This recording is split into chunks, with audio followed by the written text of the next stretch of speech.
Bismillahirrahmanirrahim. Assalamualaikum warahmatullahi wabarakatuh. Baik, hari ini kita masuk ke materi selanjutnya, yaitu tentang kelas diagram atau kita sebutnya dengan diagram kelas. Untuk penjelasan kelas diagram ini saya bagi menjadi dua part ya, atau dua bagian karena penjelasannya begitu banyak ya. Jadi untuk yang ini adalah untuk part 1, di mana yang akan dijelaskan adalah dasar-dasar dari diagram kelas.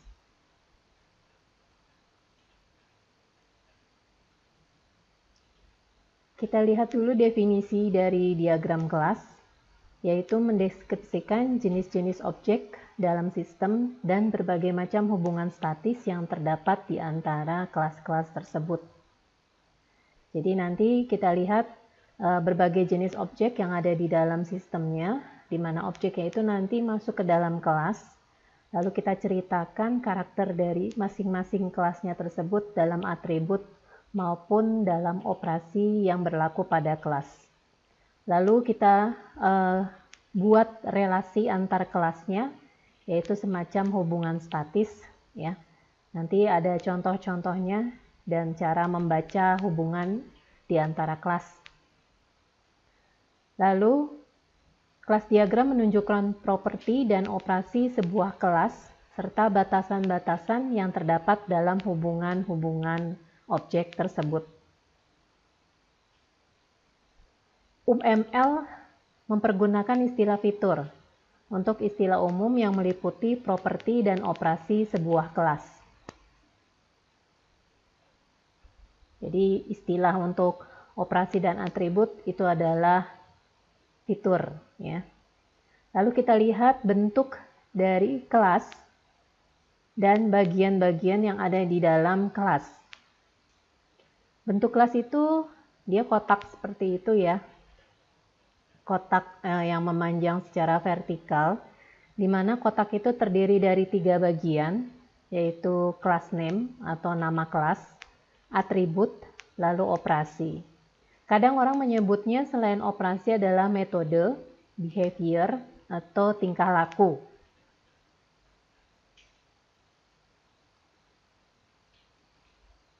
Ada nama kelas, atribut, dan operasi atau metode, behavior, atau tingkah laku. Kita bahas satu persatu dari 3 bagian tersebut. Untuk nama kelas, aturan mainnya kalau kita mau buat ya, dimulai dengan huruf besar. Lalu kita di tengah pada kompartemen bagian atas. Jadi kita letakkan nama kelas itu di bagian tengah ya, pada atas dari si kotak yang tadi ya. Lalu ditulis dengan cetak tebal. Jadi selain dia tadi huruf besar, dia juga harus dicetak tebal. Lalu ditulis dengan cetak italic atau garis miring jika kelas tersebut merupakan kelas abstrak. Nama kelas harus unik, tidak boleh ada yang sama, dan nama kelas tidak menggunakan spasi. Di sini saya berikan contoh nama kelas daftar pegawai ya. Dimulai dengan huruf besar ya untuk daftarnya itu, lalu nanti ditulis di tengah-tengah ya, di tengah-tengah kotaknya itu yang paling bagian atas. Jangan lupa juga dicetak tebal, dan karena dia bukan kelas abstrak jadi tidak dicetak miring ya. Nama kelas harus unik, jadi nanti tidak ada nama kelas lain yang namanya daftar pegawai juga ya, atau ini saya kasih contoh adalah kelas nilai murni ya. Lalu nama kelas tidak menggunakan spasi ya, jadi kita lihat di sini daftar pegawai, tidak ada spasi antara kalimat daftar kata daftar dengan kata pegawai. Tapi sebenarnya ini sih opsional ya, jadi kenapa dia bentuknya tidak pakai spasi, karena ada hubungan dengan bahasa pemrograman yang bisa langsung mempergunakan nama kelas itu di dalam programnya dia gitu ya. Jadi dia langsung dicocokin dengan bahasa pemrograman tertentu untuk nama kelasnya. Jadi tidak usah buat-buat lagi, dimana kalau di bahasa pemrograman tersebut memang tidak diperlukan spasi ya untuk nama variabel. Jadinya dia langsung dibuat dempet seperti ini ya. Itu bisa dikatakan opsional lah ya. Jadi Anda boleh membuatnya dia dempet atau dia agak pakai pakai underscore gitu ya, atau garis bawah, itu juga boleh ya. Tapi memang lebih bagus kita ngikutin aturannya saja ya. Nah, sekarang untuk bagian atribut tadi untuk nama kelas ya. Nah, untuk yang bagian atribut itu merupakan frase pendek yang menyatakan nama atribut. Kalimat pertama dengan huruf kecil dan tiap huruf kalimat kedua dan seterusnya itu huruf besar. Contoh di sini nama mahasiswa. Kan kata pertama itu adalah nama ya. Kita mulai pakai huruf kecil. Lalu untuk mahasiswanya kita pakai huruf besar. Jadi ini untuk penamaan atribut. Begitu juga yang contoh kedua yaitu kode pegawai. K-nya dimulai dengan huruf kecil, sedangkan untuk huruf P-nya kita sudah mulai pakai huruf besar. Ya. Kalau dia cuma terdiri dari satu kata seperti alamat ini, berarti tidak ada huruf besar, ya, karena tidak ada untuk yang kata kedua. Nah, jadi ini contoh dari penamaan atribut. Nama atribut juga harus unik seperti nama kelas, jadi tidak boleh ada yang sama di kelas lain atau di kelas tersebut. Tidak boleh ada nama yang sama untuk atributnya.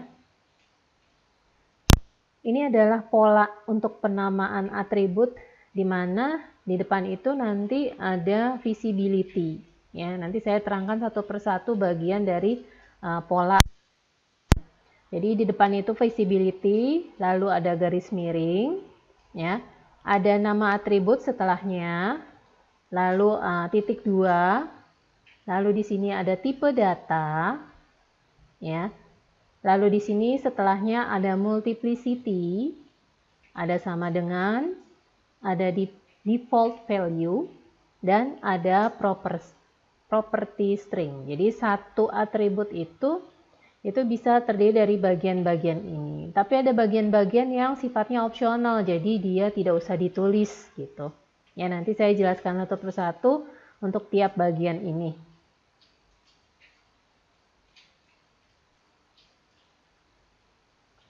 Nah, tadi setelah kita sudah masuk ke bagian atribut dan nama kelas, sekarang kita masuk ke baris yang terakhir, yaitu operasi atau sebutannya metode atau behavior, atau nama lainnya juga bisa tingkah laku.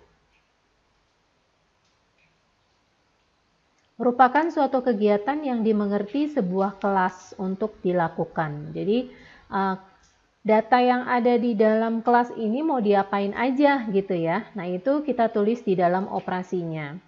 Lalu merupakan untuk penamaannya merupakan frasa pendek yang menyatakan nama operasi, kalimat pertama dengan huruf kecil dan tiap huruf kalimat kedua dan seterusnya pakai huruf besar. Jadi mirip dengan penamaan untuk atribut ya. Jadi di mana dia untuk kalimat atau kata pertama itu pakai huruf kecil. Dan untuk kata yang selanjutnya, untuk awal dari kata selanjutnya sudah pakai huruf besar, gitu ya. Contoh, menghitung gaji. M-nya di sini karena dia awal dari kata, maka dia harus pakai kata huruf kecil. Untuk gajinya, G-nya sudah mulai huruf besar, ya. Nah, itu terdiri dari dua kata. Bagaimana yang tiga kata? Sama ya. Jadi get credit rating untuk contoh selanjutnya. Huruf G-nya mulai huruf kecil dan C serta R-nya sudah mulai huruf besar. Ya. Jadi mirip untuk penamaannya dengan pola untuk penamaan atribut. Ya. Nah, untuk polanya, untuk behaviornya atau operasinya, itu ada visibility seperti halnya pada pola di atribut ya, di depannya itu ada visibility, lalu nama operasi dalam kurung parameter list titik 2, lalu ada return value Setelah itu kurung kurawal yang isinya adalah property string, gitu ya. Nanti saya jelaskan juga satu persatu untuk bagian dari pola penamaan dari metode atau operasi ini.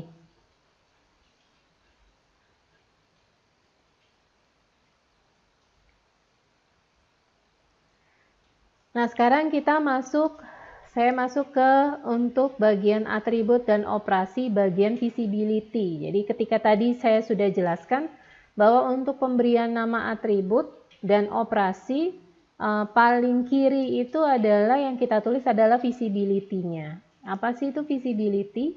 Yaitu mengindikasikan bagaimana atribut tersebut terlihat dan berhubungan dengan kelas lain, ya. Jadi nanti dia dibacanya oleh kelas lain itu seperti apa, ya, ketika nanti dia berhubungan dengan kelas lain, ya. Ada 4 pilihan visibility maupun untuk operasi maupun atribut.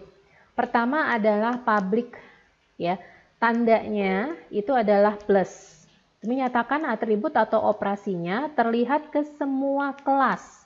Jadi semua kelas itu bisa melihat atribut atau operasi tersebut, asalkan visibility-nya dia adalah plus atau public, ya. Jadi semua kelas dapat menampilkan atau memodifikasi nilai dari atribut atau nilai operasi tersebut, ya. Jadi kalau di atribut berarti nilainya bisa dirubah, tapi kalau dia bentuknya operasi, berarti si operasinya itu bisa diambil oleh kelas lain. Jadi dia memang sifatnya umum, public, ya. Lalu visibility yang selanjutnya adalah private. Itu simbolnya adalah minus, ya. Menyatakan bahwa suatu atribut atau operasi tidak terlihat oleh kelas lainnya. Ya, jadi dia hanya berlaku untuk kelas tersebut saja. Jadi kalau public kan tadi sifatnya umum, tapi kalau private, ya, dia hanya berlaku untuk kelas tersebut saja. Kalau dia mau bereaksi atau ada perhitungan gitu ya, terus nanti nilainya nilainya itu dimasukin atau dioper ke atribut yang lain, tapi asalkan dia masih ada di dalam satu kelas. Jadi si atribut-atribut itu memang hanya atribut dan operasi hanya berlaku di kelas tersebut saja, ya. Itu kalau visibility-nya adalah private, ya. Lalu untuk visibility selanjutnya adalah protected, pakai crash ini, ya. Menyatakan kelas dan turunan kelas tersebut punya akses ke atribut atau operasi. Ya, jadi dia tadi private cuma satu kelas saja, ya, yang bisa melihat atribut atau operasi tersebut. Tapi kalau protected itu bisa dilihat oleh kelas lain, asalkan kelas lain itu adalah induknya atau kelas lain itu adalah anaknya atau turunannya, gitu ya.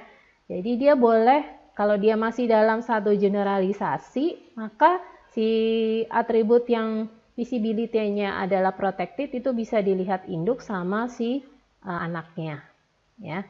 Itu protected. Nah, yang terakhir, untuk visibility terakhir adalah package. Ini bentuknya kayak gelombang seperti itu, ya. Atau kita sebutnya juga dengan implementation. Mengindikasi bahwa atribut atau operasinya bersifat public, tapi hanya kelas pada satu paket yang sama yang dapat mengaksesnya. Jadi nanti ini ada hubungannya sama package diagram, ya. Kalau satu package diagram itu nanti terdiri dari beberapa kelas, gitu ya. Nanti kalau di dalam kelas itu ternyata ada atribut atau ada operasi yang visibility-nya adalah package, maka satu paket itu bisa saling bertukar nilai atribut. Artinya dia bisa ngelihat atribut kelas lain, operasi kelas lain, asalkan memang dia nanti satu paket, gitu. Ya, jadi seperti itu ya kalau package atau istilahnya implementation. Ya, saya di sini ya. Jadi nanti silakan Anda baca kembali gitu ya, atau ditonton ulang lagi untuk melihat visibility yang ada di dalam kelas diagram supaya nanti jangan sampai Anda salah memberikan visibility pada atribut ataupun operasi. Contoh untuk yang package atau implementation, ya. Alamat pada kelas pegawai, artinya atribut alamat ya, pada kelas pegawai itu memiliki visibility package, hanya dapat dimodifikasi oleh kelas perusahaan asalkan kedua kelas itu ada dalam satu paket yang sama. Jadi ada atribut alamat dengan visibility-nya adalah package atau gelombang kayak begitu, gitu ya. Maka alamat yang di kelas pegawai itu bisa dimodif oleh kelas perusahaan. Asalkan kelas pegawai dan kelas perusahaan itu berasal dari satu paket yang sama. Gitu. Ya. Jadi bukan hubungan antara dua kelas itu bukan turunan atau bukan generalisasi, tapi dia satu paket, gitu ya, satu package diagram. Ya. Jadi seperti itu penjelasan untuk visibility yang ada di atribut maupun di operasi.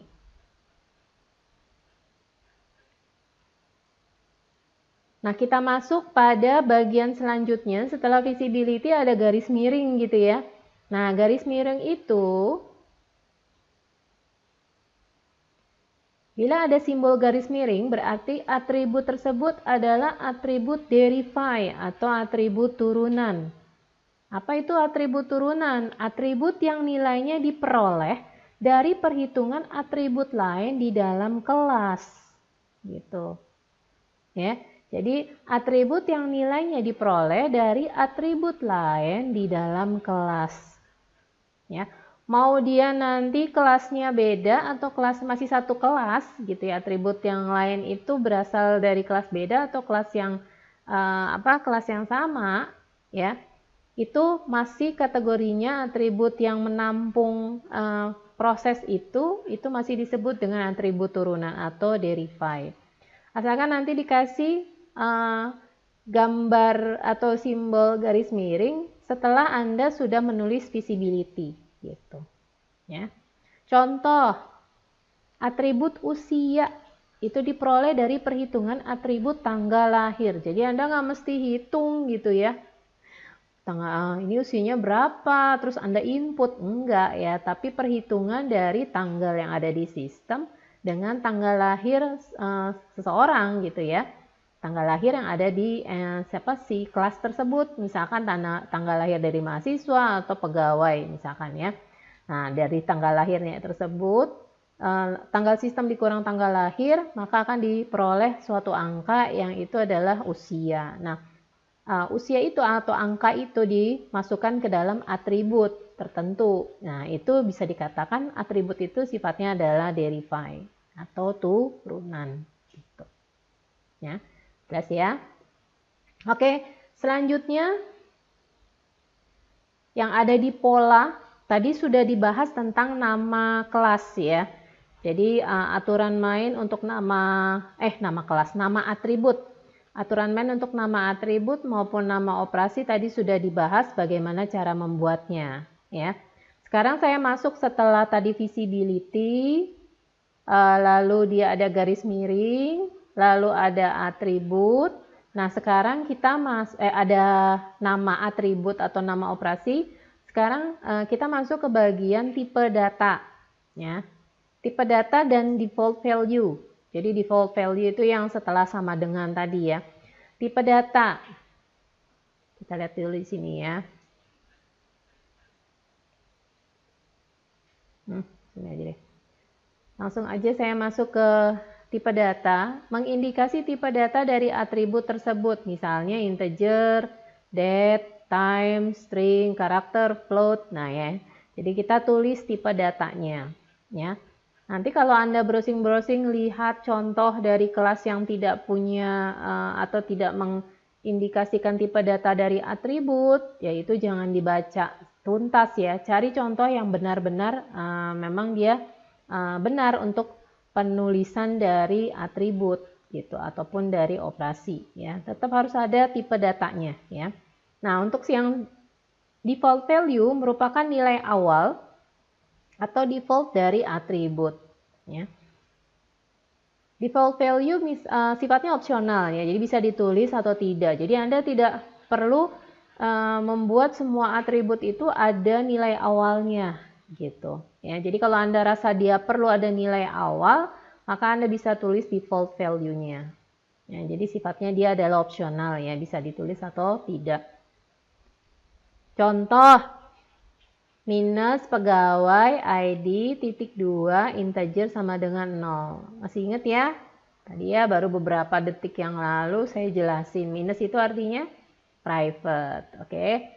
Lalu untuk penamaan atributnya pegawai ID. P-nya dimulai dengan huruf kecil dan ID-nya I-nya, I-nya itu sudah dimulai dengan huruf besar ya.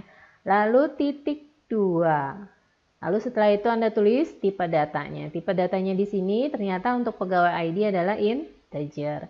Nah, setelah itu Anda memberikan default value, nilai awal untuk si pegawai ID. Kita kasih angka 0. Jadi jangan lupa untuk tanda sama dengannya. Ya, jadi kalau Anda tidak mau memberikan nilai awal berarti sampai di integer saja tadi. Ya, tidak usah ditulis sama dengannya. Ya, sama dengan 0 sama dengan ya gitu, nggak usah. Ya. Jelasnya di sini bagaimana cara menulis tipe data dan default value. Oke.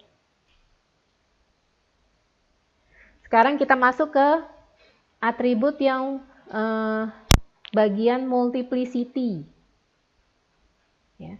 Multiplicity selain digunakan di dalam kelas, kita sebutnya sebagai atribut inline, ya, juga dipakai di luar gambar kelas untuk menggambarkan asosiasi antar kelas. Kita sebutnya sebagai atribut relasi. Masih ingat ya asosiasi ya artinya? Iya, betul ya. Asosiasi berarti relasi. Ya, kalau kita masuk ke dalam istilah RD dia relationship gitu ya. Tapi kalau sudah masuk UML, kalimat itu atau kata itu diganti dengan kalimat asosiasi ya. Jadi dia relasi ya, sama seperti relasi. Oke ya. Multiplicity ada yang bentuknya atribut inline. Jadi kalau ada atribut inline, dia nempel di atribut gitu ya. Tapi kalau dia bentuknya adalah atribut relasi, maka dia ada di luar kelas dan dia nempelnya di kelas, di pinggir-pinggirnya kelas. Nanti saya berikan contoh yang mana multiplicity yang ada di dalam kelas dan multiplicity yang ada di luar kelas ya. Oke. Multiplicity itu menspesifikasikan berapa banyak anggota atau isi yang dinyatakan dari atribut tersebut ya. Jadi kalau dia bentuknya adalah atribut inline berarti berapa banyak isi dari si atribut tersebut itu kita masukkan ke multiplicity-nya. Contoh NIM gitu ya. NIM itu pasti isinya cuma 1. Jadi kita nanti multiplicity-nya 1 ya. Tapi kalau dia misalkan ada lagi nomor telepon nanti diizinkan, misalkan nomor teleponnya Anda boleh ngisinya sampai maksimal 2, berarti nanti multiplicity-nya dari 0 sampai 2. Nanti saya ajarkan bagaimana cara Anda menulis multiplicity yang untuk di dalam kelas ya, atau yang ada di atribut ya. Nah, untuk multiplicity itu bisa bentuknya adalah integer tunggal atau range ya, jangkauan dari suatu nilai yang ditulis di dalam kurung yang dipisahkan dengan titik 2. Jadi dia memang cuma titiknya 2. Jadi nanti ada di dalam kurung ya, kurungnya kurung siku ya. Ya. Lalu penulisan untuk multiplicity memiliki batas bawah dan batas atas, tetapi tidak selalu ada batas bawahnya ya, jika bernilai 0. Jadi untuk pola penulisan multiplicity itu ada yang tulisannya dari batas bawah sampai batas atas. Tapi kalau batas bawahnya adalah 0, maka tidak usah ditulis 0-nya gitu ya. Jadi cukup ditulis yang batas atasnya saja ya. Oke, kita masuk lagi. Penulisannya dinyatakan dalam tanda kurung siku untuk atribut inline. Jadi kalau dia bentuknya ada di dalam kelas, si multiplicity-nya itu ada di dalam kelas, maka dia harus pakai tanda kurung siku. Tapi kalau dia adalah atribut relasi yang nempel di kelas, ya, yang di luar-luar kotak itu, maka dia tidak usah pakai tanda kurung siku. Gitu. Jadi dibebaskan saja, tinggal nulis aja ya. Jadi kalau di dalam dia pakai kurung siku, tapi kalau di luar tidak. Ya. Penjelasan lebih lanjutnya nanti ada di video PJJ saya yang kelas diagram part 2. Ya, karena memang banyak banget jenis dari multiplicity ya. Ini untuk dasarnya saja dulu.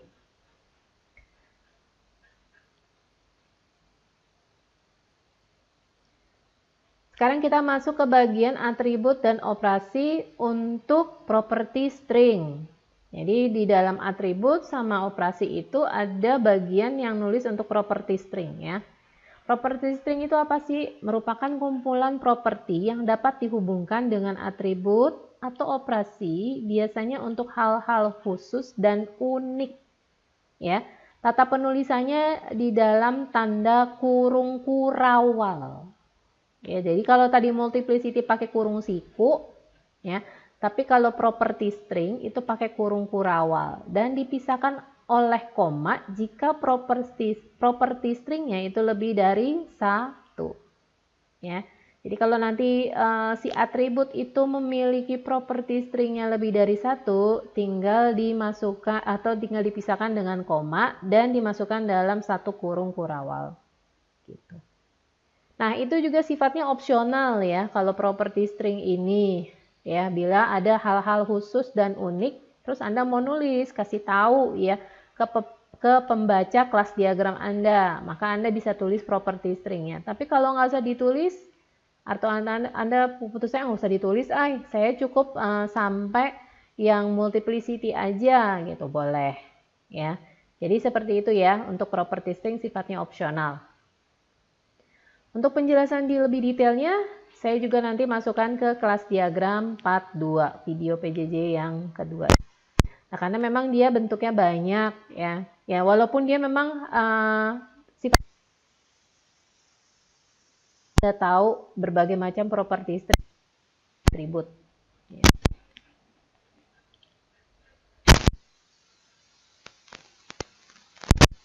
Masuk lagi ke bagian operasi, yaitu parameter list. Tadi kan ketika Anda menulis dari operasi, itu ada parameter list ya. Nah, parameter list adalah variabel yang nanti digunakan untuk proses perhitungan gitu ya, atau pertukaran data ya antara satu kelas dengan kelas lain atau di dalam kelas itu sendiri. Jadi kan kalau kita ngambil data itu, kita nggak langsung masuk di dalam data yang ada di dalam database lalu diolah, enggak ya. Biasanya dari data yang ada di dalam database tabel kita itu kita masukkan dulu ke dalam variabel gitu ya. Nah, variabel itu yang nanti kita proses, dihitung, dirubah, dimodif. Nanti nilainya kita balikin lagi, masuk ke dalam si tabelnya, masuk ke dalam fieldnya, masuk ke dalam si atributnya gitu. Ya, jadi nggak langsung dari si tabel langsung kita acak-acak gitu ya, masukin dulu ke suatu variabel. Nah, variabel itu yang kita proses ya. Itu yang kita sebut dengan parameter. Nah, di dalam satu operasi itu banyak parameter yang nanti akan diolah gitu ya, makanya namanya parameter list. Jadi Anda tulis deh ini ya, misalkan ya menghitung gaji. Nah, itu kan pasti parameternya banyak gitu ya. Ada gaji pokok gitu ya, ada tunjangan. Nah, ketika Anda nanti ngambilnya itu dari tabel dan bentuknya adalah seperti itu gitu ya, maka Anda nanti masukkan dulu ke suatu variabel yang digunakan untuk pengolahan gitu ya. Jadi tidak langsung yang Anda olah itu yang ada di dengan nama atribut atau nama field yang ada di tabel, tapi Anda masukkan dulu ke suatu parameter atau variabel yang nanti digunakan untuk menghitung ya. Jadi seperti itu yang nanti ada di bagian parameter list. Adalah parameter yang digunakan dalam operasi. Penulisannya ada direction, nama parameter. Jadi di dalam parameter list itu Anda tulisnya nanti direction, itu bagian direction, nama parameternya, lalu tipe data dari parameternya, dan default value. Jadi memang ada default value juga gitu ya.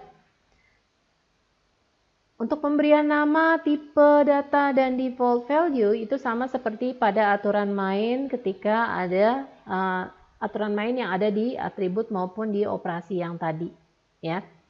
Jadi untuk nama parameter, Terus tipe data itu sama seperti di atribut ataupun operasi dan juga default value. Ya. Yang memang membedakan adalah direction-nya ya di sini. Nah, direction itu menunjukkan apakah parameter tersebut berfungsi sebagai input atau in, atau sebagai output, atau kita nanti kasih kodenya out, atau keduanya. Jadi parameter itu bisa buat in sama buat out gitu ya. Jika tidak tercantum ketiganya, maka parameternya dianggap parameter in atau input. Ya. In menyatakan parameter mengarah dari caller atau si kelas lain gitu ya, menuju operasi.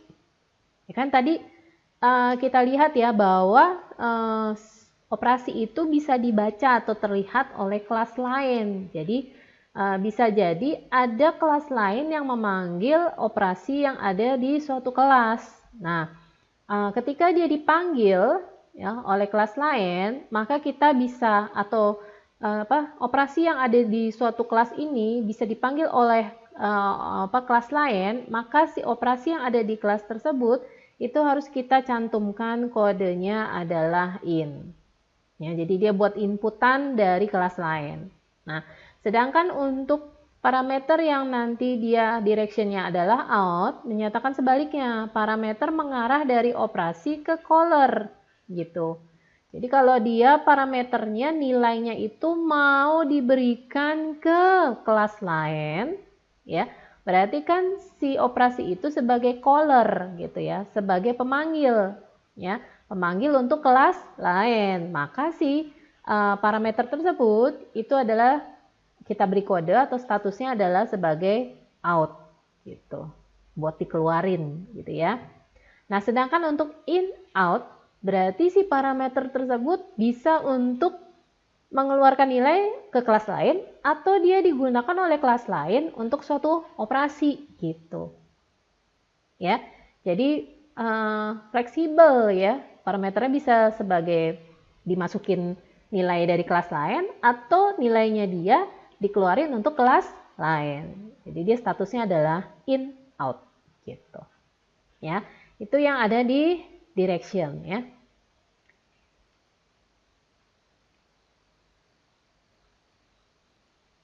Nah, merupakan tipe pengembalian pada operasi. Jika nanti saya berikan contoh ya untuk in out-nya ya. Sekarang masuk dulu ke masih pada bagian operasi di mana di situ ada bagian return type ya. Merupakan tipe pengembalian pada operasi jika ada opsional. Jika ada, itu sifatnya opsional ya. Jika tidak ada operasi pengembalian, maka disebut sebagai subroutine. Nah, tipe pengembaliannya dianggap sebagai void. Jadi standarnya memang void gitu ya. Oke, kita lihat nih contohnya. Ini operasi ya, bukan atribut. Plus set size dalam kurung in, name, string, lalu dia ada void-nya. Nah, kita bahas nih satu-satu. Plus ya, itu artinya si operasinya sifatnya adalah public. Ya, jadi dia bisa dibaca umum gitu ya.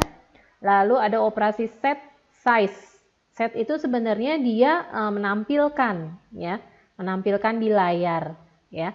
Set size. Jadi variabelnya itu adalah size ya, size. In name, nah ini mau diganti ya, mau diganti jadi name. In name, in itu artinya input, lalu name ya, itu nanti nama variabelnya atau nama parameternya. Tipe dari parameternya itu adalah string.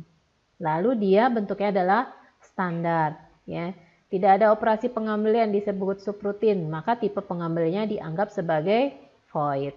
Jadi dia nilai yang ada di operasi tersebut ketika nanti sudah diproses itu tidak akan diberikan ke kelas lain, maka dia disebut juga dengan void.